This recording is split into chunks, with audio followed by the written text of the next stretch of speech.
Okay, good afternoon and welcome to the 12th in our series of Tea Tuesday events and the 7th of 2021.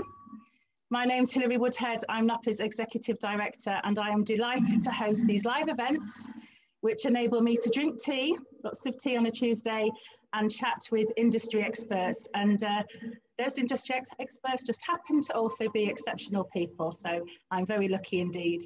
As you all know, this is a free event.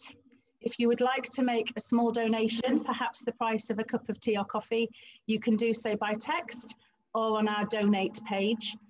My colleague Gianna will share the details of how to do that in the chat. So today I am delighted to be chatting and drinking tea with Hayley Lewis. Hayley is founder and director of Halo Psychology. She is a psychologist specialising in leadership and management behaviour and culture change. Hayley has a special interest in the little things that make a difference to how people thrive and behave at work, and is dedicated to making psychology accessible to all. I've had the pleasure of knowing Hayley almost all my life, at least 30 years, and I have been privileged to observe her incredible career and all that she has achieved. Together we will discuss today this topic of mutual interest, which is staff wellbeing.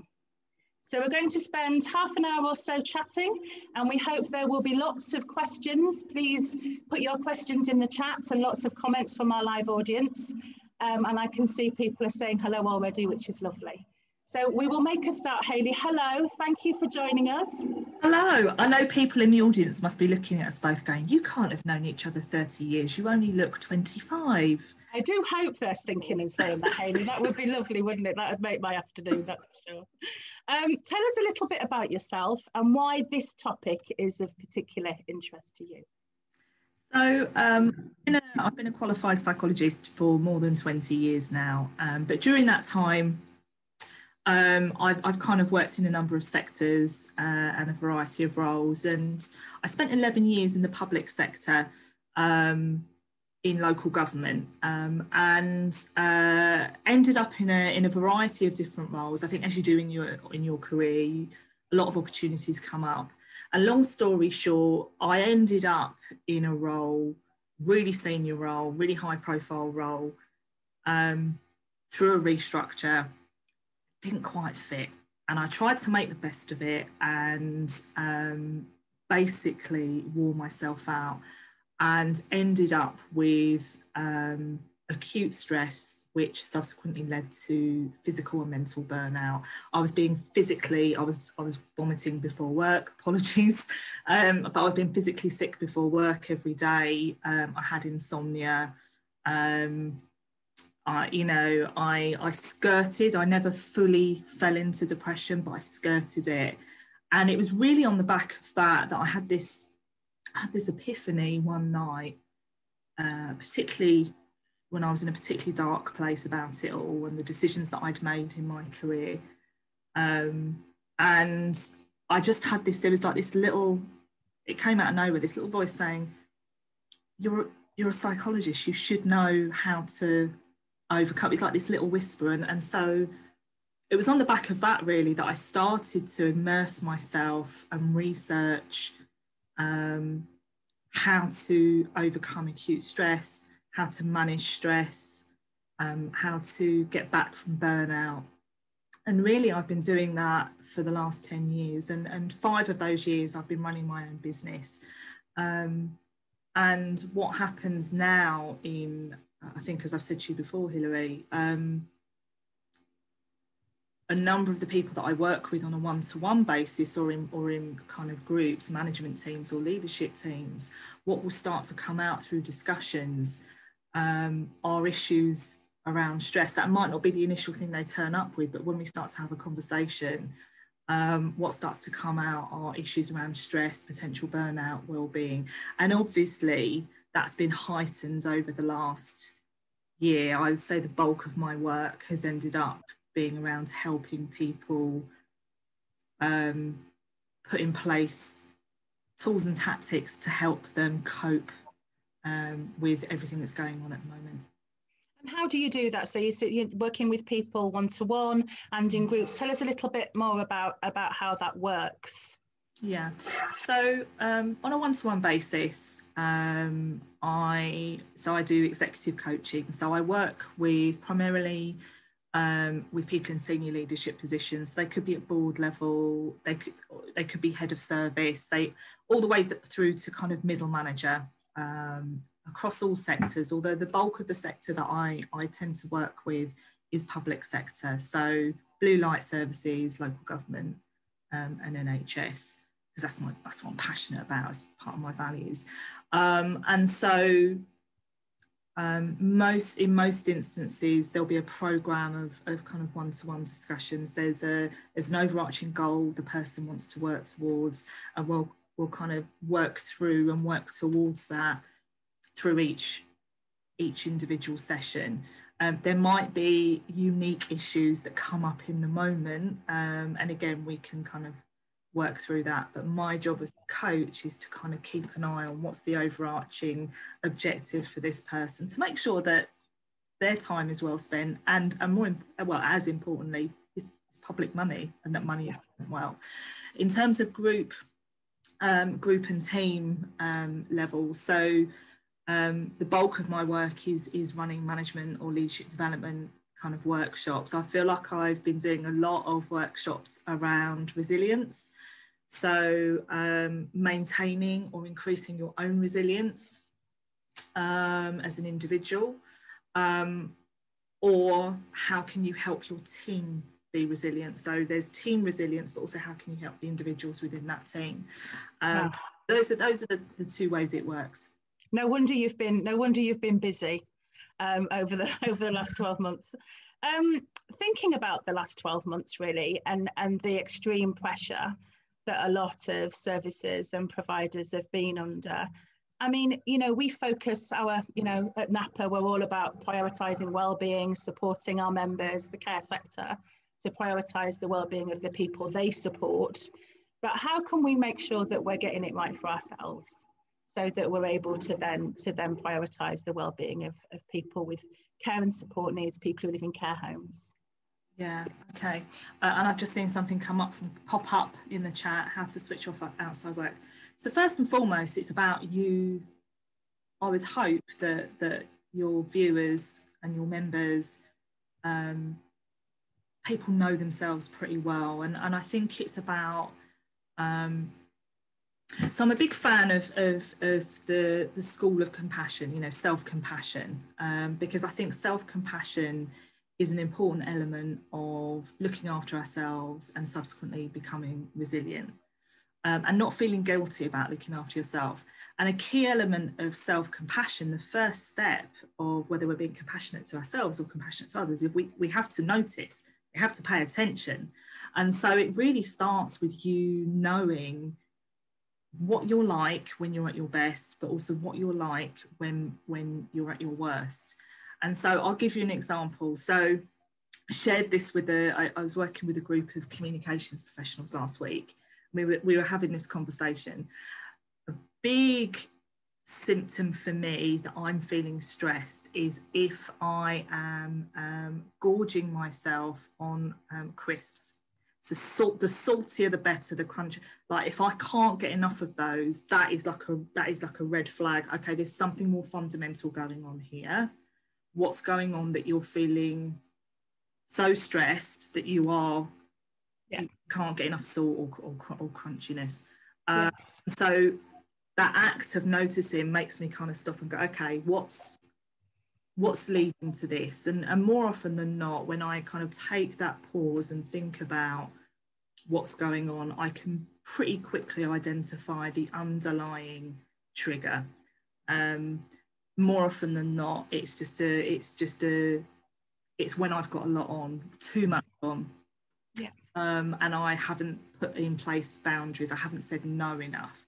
So therefore, I know that I need to either take some stuff out of my diary, but I also need to start being much better at saying no.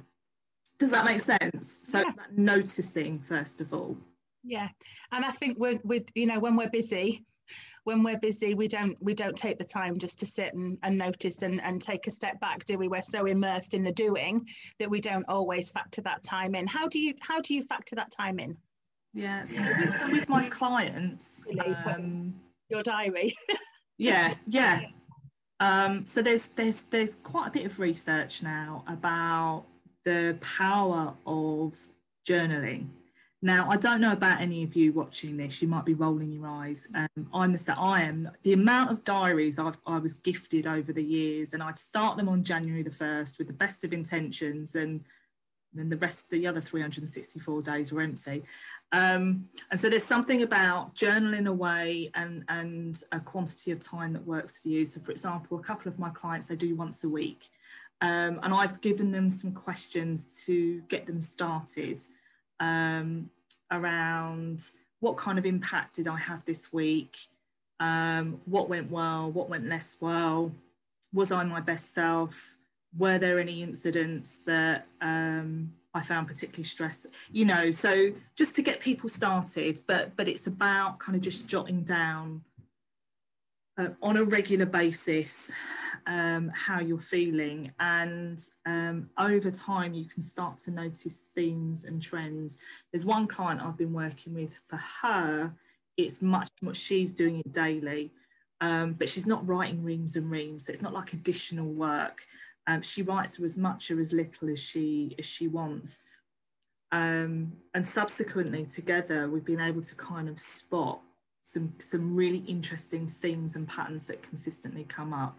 So yes, journaling is known to be really helpful as a way of helping to manage stress and potentially head off the more severe outcome of burnout. Thank you for that. Thank you. So if we're, is there anything else in terms of looking after ourselves better? And we had a nice question just pop up in the chat, which was, how do we switch off after work? I think I might need some tips on this too, Hayley. Well, thank you for that. Any thoughts on how do we switch off? Yeah, so one of the things, so it's one of my more popular sketch notes, which is about self-compassion in daily life. And it's based on the work of the clinical psychologist Chris Germer. And Chris, through his work, identified the 5 pillars of self-compassion. And what I did on the back of that was create a bit of an example of almost like a bingo card. And so I'll send that to Jana, and she can send that out to your viewers. And what I'm always really careful to say is that these are my ideas as to the kinds of activities that sit under each pillar. So, for example, under physical, it's things like having a nap if you're not getting enough sleep. So if you're able to and you have the privilege to be able to do it, have a daytime nap for 20 minutes. Under spiritual, it's things like connecting with a higher purpose, or for some people who might be religious, going to a religious service. But there's ideas underneath each pillar, and the aim is to kind of check off each pillar every day. And so I always encourage clients to create your own bingo card of things that you know work for you. In terms of other tips, so there is now a wealth of research that talks about the power of getting outside. So getting outside has an impact on our heart, so our heart health. It can help lower cortisol levels. So we know cortisol is one of the stress hormones, and when the levels are too high, that has all sorts of implications. And all of you watching this will know better than anyone the impacts of long-term stress, potentially on mental health in age. And so there was some research actually from Stanford University that found going out for 90 minutes significantly reduces your heart rate and lowers your stress, your cortisol levels. But what they also found is you don't have to go out for 90 minutes. They found about to say, who's got 90 minutes? I know, tell me about it. They found the same level of effects after just 10 minutes. And so one of the things I've been doing with lots of my clients actually over the last year, people who are in really senior roles or highly responsible roles, supervisory roles in blue light services, the health sector, etc., is the power of little and often. So doing things little and often throughout the day, because when we think to ourselves, I've got to find an hour for lunch, or I've got to find an hour for a walk, we're immediately setting ourselves up for failure, because it feels too overwhelming with all the other things I've got in my diary, all my other responsibilities. And actually, let's take the pressure off ourselves. And lots of my clients have found it much more helpful to have the concept of little and often. So one I worked with, she would spend the first 5 minutes. She had a bad habit of checking her emails. Literally, she'd still be in bed and she'd be checking her emails. That instantly sets your mind up in the wrong way. So instead, she'd spend 5 minutes stretching. Mid-morning, she'd go and stand in the garden to get some fresh air over a coffee and get some vitamin D. 10 minutes in the afternoon, maybe listening to a podcast, going for a quick walk around the block. And actually what she started to find was she just felt a little bit more in control, a little less overwhelmed. Yeah. So create your own menu. I like that. So. Yeah, great. And we do like a bingo card as activity coordinators, I have to say. So I love that reference. Thank you. Now to managers. So what can managers do to ensure the well-being of their teams? And we know this is a big ask for managers who have a lot on their plate. You know, what are the little things, I suppose, that managers can do that can make a difference to their team's well-being? Yeah, so there are 3 things that come to mind. And for some of you watching, some of you might think, oh yeah, that is a little straightforward. For others, depending on your context, you might be like, oh, that's impossible. So, but hopefully there's something for each of you. So first is, and again, I know it from the work that I do, and there's lots of research that shows you're a role model.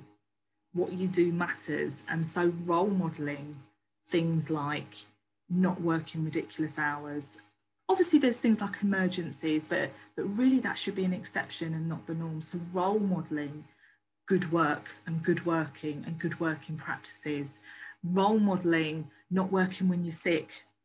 Role modelling taking your leave and taking some time off. Whether you like it or not, the moment you step into a management position, you are being watched all the time, and your actions had better relate to your words, because otherwise it kind of undermines you as you go. We know the effects of that amplify the higher up you go. And so role modelling, so think to yourself and just be really honest with yourself. Am I role modelling the right kind of behaviour for my team? The second is, and I know it's been more difficult, particularly for those working virtually, but obviously I know in care homes that's obviously not been the case because it can't be. But whether you've got virtual working, completely on-site working, or a hybrid mixture of the two, creating spaces for people to connect.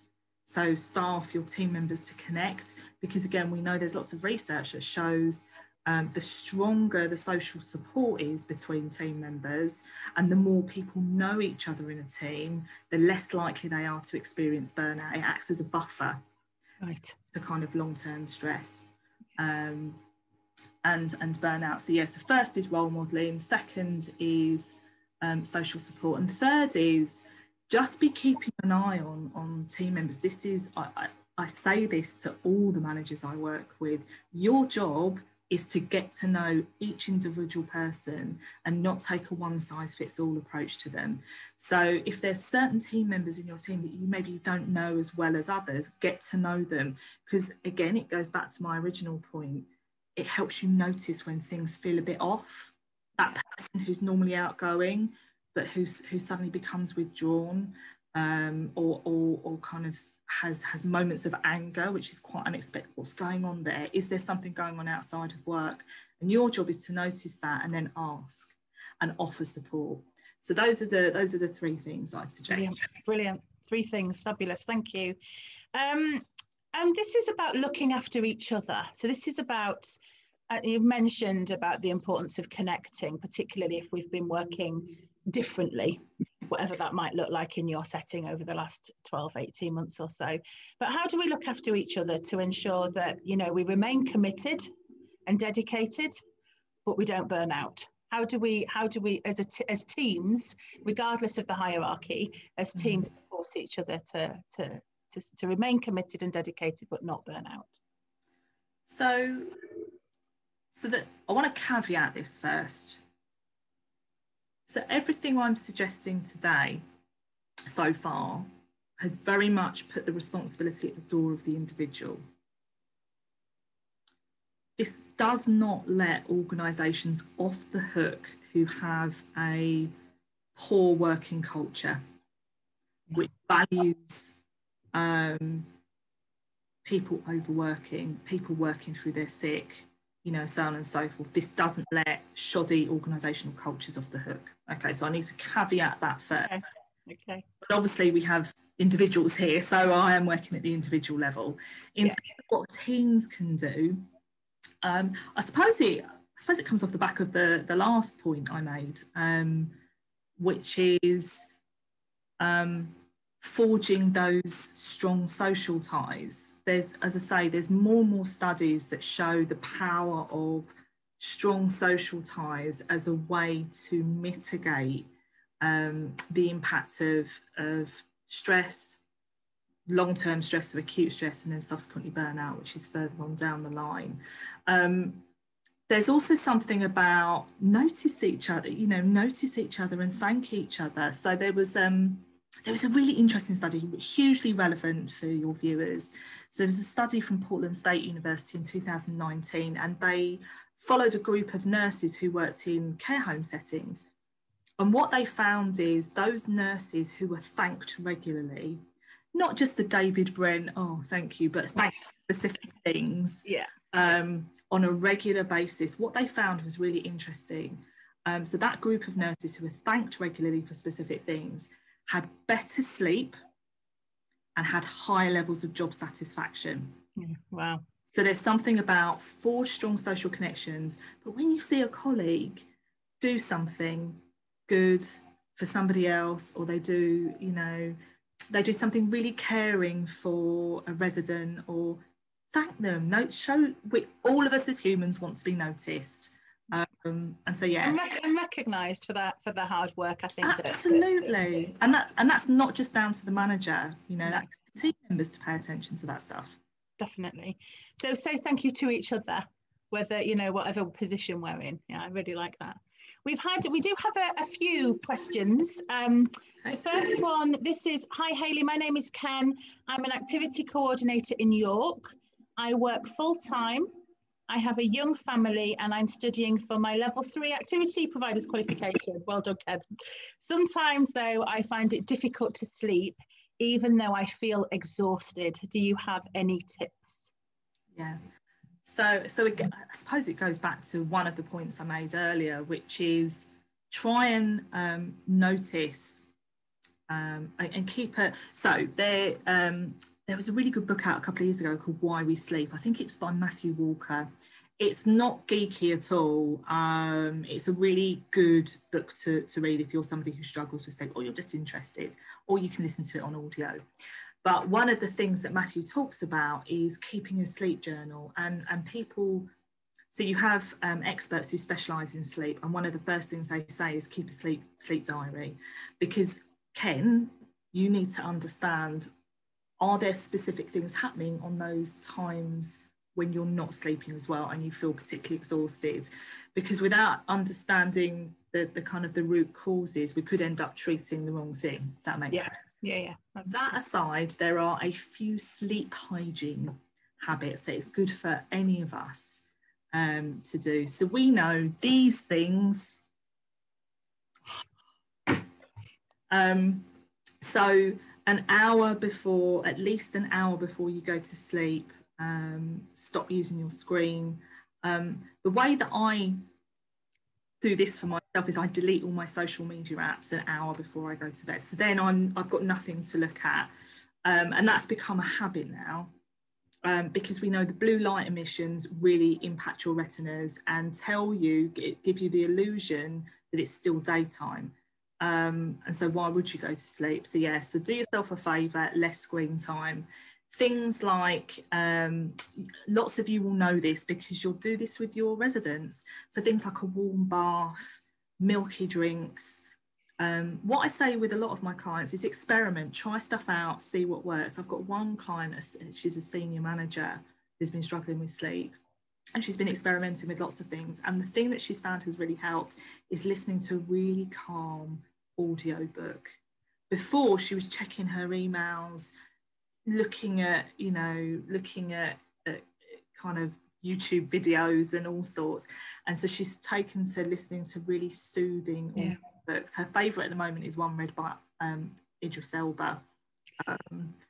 Fabulous. She speaks my language. So yeah, so experiment is what I say. And the final tip is get some daylight. So get some daylight, because again that sends a message to the receptors at the back of your eye, and it can help with your sleep patterns. Yeah. Brilliant, thank you. And I think for somebody who is so busy, that's clearly exhausted, to not be able to sleep, how can people function? We know, don't we, that Exactly. If we're not sleeping well, that being able to function on any level is compromised. So really, really important that we get a good night's sleep. We've got a question here from Kylie in Bedford. Kylie says, working with people with dementia who are experiencing high levels of distress day in and day out can really get you down. I've had periods of time when I have felt so low and even depressed because work is so stressful. My partner says I should leave because I'm so stressed, but I love my job and it's all that I know. Do you have any advice? Yeah, so if you feel comfortable, Kylie, first and foremost, I'd go and speak to your line manager. Hopefully you've got a good relationship with them. I think when there is a good relationship with your line manager, that should be the first port of call, to explain how you're feeling. And because a good manager will be able to signpost you to resources or support. Now, I imagine this won't be the case for all the homes and providers around the country, but certainly for the bigger ones, I would expect there to be some kind of employee support program. So a lot of the bigger companies to have, you can access telephone counselling, for example. There's a limited number of sessions you can have.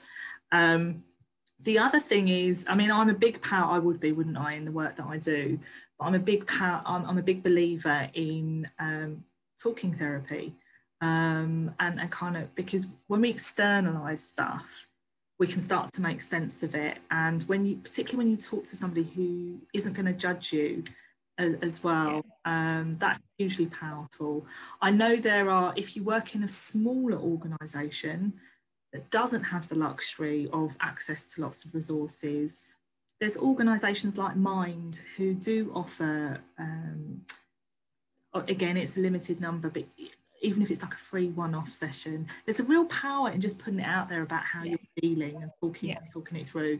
But certainly in the first instance, if you feel comfortable, go to your line manager.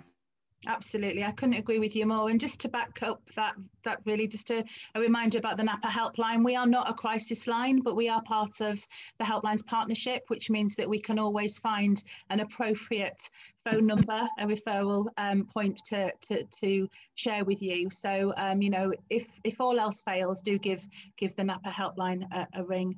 And I think that is a real dilemma for people working with people with really complex care needs, that they really care and they want to give all of themselves, but to the point actually where they're not taking care of their own well-being. So thank you for that question.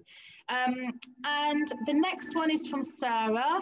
She says, we're always short-staffed. I find it very difficult not to take on extra shifts.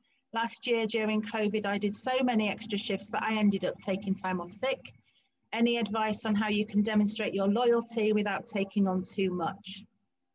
Yeah, this is a really interesting one. And I suppose it goes back to my earlier point around not letting organisations off the hook that have questionable cultures that really need some work on them. That being said, obviously Sarah's asked a question for herself individually. There are other ways you can demonstrate commitment and loyalty. it can be things like putting ideas forward. So you might have a really good idea for different rotas, or trying out different rotas, or I always say that so the people that I work with are really, really good. They're really good at their job. They've got to their leadership positions because, well, broadly, they know their stuff. But the danger is that you get further and further away from the front line. Yeah. And actually, Sarah, you have a lot to offer in that when you're out there, when you're working really closely with residents, you'll be spotting things and spotting ways of working and opportunities that those in positions of power won't necessarily. And so you can demonstrate your loyalty by putting forward ideas. Brilliant. It's a brilliant, I think that's a brilliant idea. That's a brilliant suggestion. And we know that, often the staff that we support, usually activity staff, are full of ideas. Exactly. They're full of commitment, but they're also creative people full of ideas. So yes, that is a really good way to demonstrate your loyalty, I think. Thank you, Hayley. That's just been wonderful. We have a couple of comments. One comment from Catherine. Can't quite see your surname, Catherine, but Catherine, she says the NHS needs a life coach to come in and hold group sessions in mindfulness, how to use language to express negative feelings or complaints better. Thank you. I think that is a good, we all need a Hayley. I think that's a really lovely point, Catherine. Well, just to be clear, if my husband was here, he'd laugh. I'm not a life coach, but I know. I know what you mean. I know, I feel like I get a twitch, but I know exactly what you mean, Catherine. I think, yeah, and particularly the larger organisations that do have access to resources, putting in place sessions that help people. So that's a great idea. Yeah, it's a really good idea. Just to kind of reinforce what Hayley said, really, and I've mentioned the helpline. Do keep in touch with us, but also do speak to your managers as often as you possibly can, and share your concerns, because without you we can't run our services. So it's really important that we all look after ourselves. I'm sure that our listeners today, our viewers, will have much to think about. Hayley, thank you very much for sharing your experience and expertise. Hayley also has a regular column in the Napa magazine, so you may recognise her from the Napa magazine. And what we're going to do this week with this recording is that we will share the recording of this session, but also all of her past articles over the last 12 months or so, which are all related to staff wellbeing in one way or another. So we'll share those again on Friday in Napa News. So if you're not signed up to Napa News, get signed up and you'll be able to access this recording, share it with your colleagues, but also some additional articles that will give you even more ideas from Hayley about her work. And you can contact her directly through her website, which is, Jenna's already put it in the chat, look, Halo Psychology. If you can't get hold of her that way, you can drop it. I think you can contact her directly through the website as well. Just a couple of Napa announcements before we say goodbye to everybody. The July calendar is out. The feedback is wonderful. If you haven't had your July calendar, please get in touch. Again, it's in every Napa News, so it'll be there for you to download again on Friday. We have various projects and partnerships to announce as well. Our latest project is in partnership with the National Care Forum and Beacon Consultancy. Some of you have seen over social media over the weekend, we've launched the Moment in Time campaign, which is very much about recognising the experiences we've all had and shared in the last 18 months, and working towards memory boxes and time capsule idea, a memory box, where we can share objects and memories of this time and complete them by the 19th of July, and then we're going to reopen them on the 19th of July in 2022.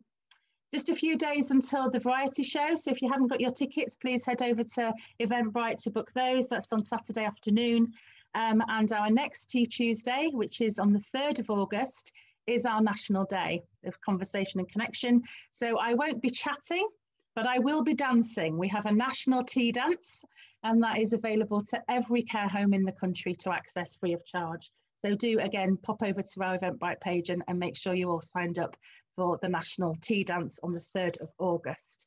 And a final plug, very, very important. This one is the NAPA Activity Member Awards. Please get your nominations in. The deadline is upon us. We're really keen to recognise all of your wonderful work over the last 12 months or so. So I think that probably takes us just about to time. Thank you all very, very much for being here. Thank you again, Hayley. Absolutely wonderful to have you to chat to this afternoon. How's your coffee? Is it all drunk? It's all gone now. It's all gone now. Well done. Excellent. More information on our website, in Napa News, and on Hayleys Psychology website. Thank you. Take care for now. Bye-bye. Thank you. Bye.